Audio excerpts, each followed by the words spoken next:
Hello mga tol, welcome to my YouTube channel. Meron tayong gagawin na Mercedes-Benz na Actros Series 2040. Pumapalya siya mga tol. Magpapalit tayo ng injector na brand yung papalit natin mga tol para balik lakas siya. Tsaka ayun, samahan niyo ako, let's go!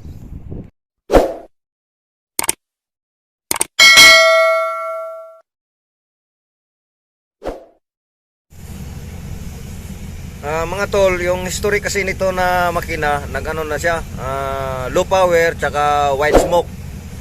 Basta pag gamitan mo ng 70 to 80 marcha na cambio, maglo low power na siya, wala na talagang lakas. Ngayon, yun ang gawin natin, palit ng injector.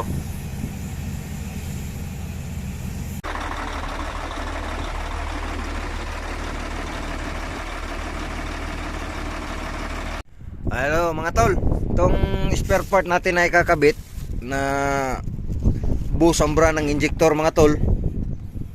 Yun ang binigay na supply sa atin. Ito, tanggalin natin yung valve cover tsaka itong fuel line nya. Tanggalin natin to kasi may adapter to dito na mag-adapt dito sa injector mga tol. Ngayon, tatanggalin natin yung tatlo dito. Tsaka dito muna tayo magpapalit ng tatlong injector. Ayun, ang partner ko si Alan ito, tsaka si Jason mga tol. Ayun, umpisahan na natin. Ito naman mga tol, ito tanggalin tong linya na ito. Gamit ka lang ng 24mm na combination range. Tsaka yung 30 na kuan dito, sisikwatin lang to siya, ikutin. Kasi ito, papalabas to siya mga tol. Kasi may pipe to dito na adapter dito sa injector. Tsaka itong tatlo ganun din, papalabas mo lang to siya. Ito iikutin mo lang. May nozzle connector to dito sa injector. Mga tol, sige, banatan mo na. Hello mga tol. Ito siya mga tol, kung wala kang special tools, halimbawa wala kang special tools mga tol. Kung ito lang siya mga tol, ano mo lang siya, balik. Kumbaga, tapos ito siya, ikakabit mo ulit dito. Yung pre-wheel lang siya mga tol, kung wala kang special tools. Tapos ito naman, dahan-dahanin mong papalabas doon. Ito, sasama na tong connector na ito mga tol. Ito, sasama to siya atras. Para ito, kasi dito kasi yan tol, kung sa butas, kung makita yung butas na yan, no, dyan yan tol, ito, kikita. Yun, totoo ko dyan dito sa butas ng injector na ito tol. Dito yan, dito yan, kukunik siya mga tol.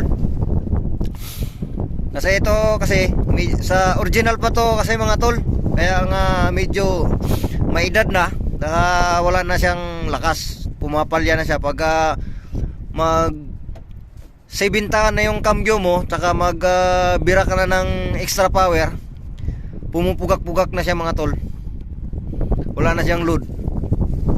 Kaya nga hindi na kaya niyang maghila ng mabigat.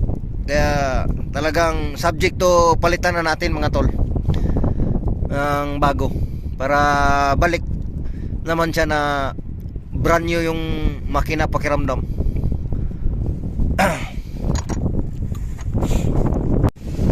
Dito naman tayo sa kaliwa mga tol, tatanggalin to siya, ganun din ang posisyon. Basta ito, wala tayong puller dito sa connection. Itong kung nakita nyo yan mga tol, yan, luwagan lang siya konti. Tapos yung 20, yung ano yan, 17 na combination range. Tapos yung 24, yun naman ang ikutin para maging cooler doon na area na yung connector doon na fuel line pipe connector.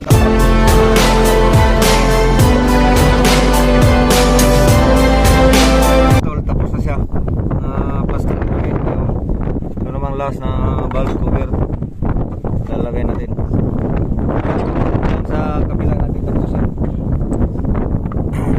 may ginagawa na doon, nagpapalit ng filter. Ginabay na kasi namin yung change oil ito mga tol, para sa mga katamgo, para isang ano lang, isang breakdown na isang unit, isang akuan pagpakal trabaho.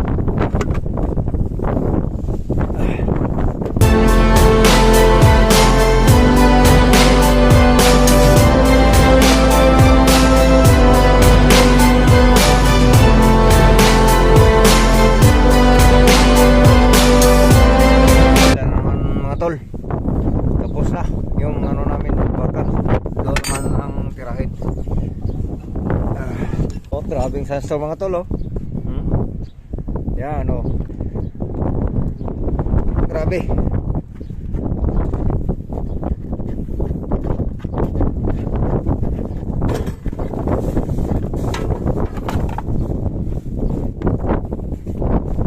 Yan. Dito hindi ganong maano to mga tol dahil hindi pa puro sa buhangin. May konti pa rin na dumi pero hindi ganong marami.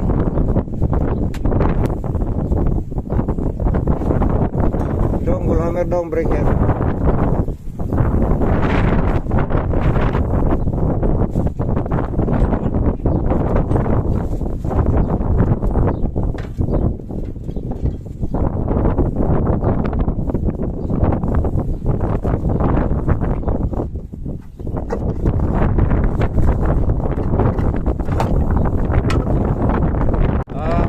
I-update ko lang kayo mamaya pagka mapaandar na natin to dahil medyo pupuro talaga yung ano natin kamera sa sandstorm kung ituloy ko yung video. Ito lang ko tatlong balance ko na ilalagay na injector mga tol kagaya nung unang nakita nyo, pinapakita ko sa inyo.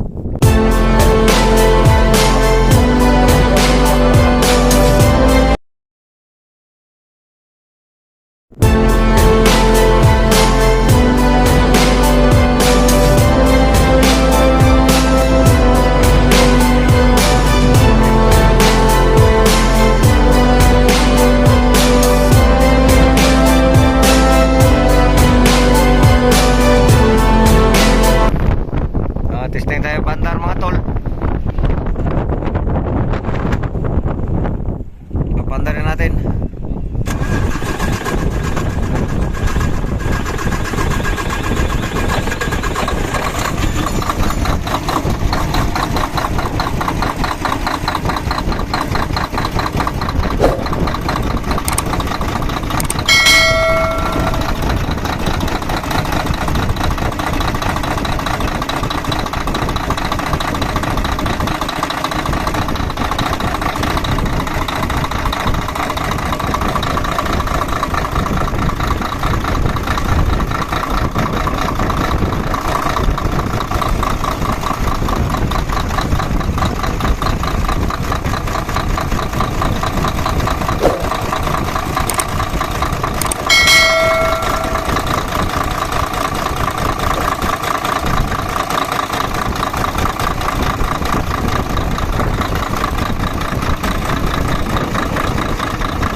Ano mga tol, okay na siya. Balik ko papandar para mag ano na lang, palit sila ng langis.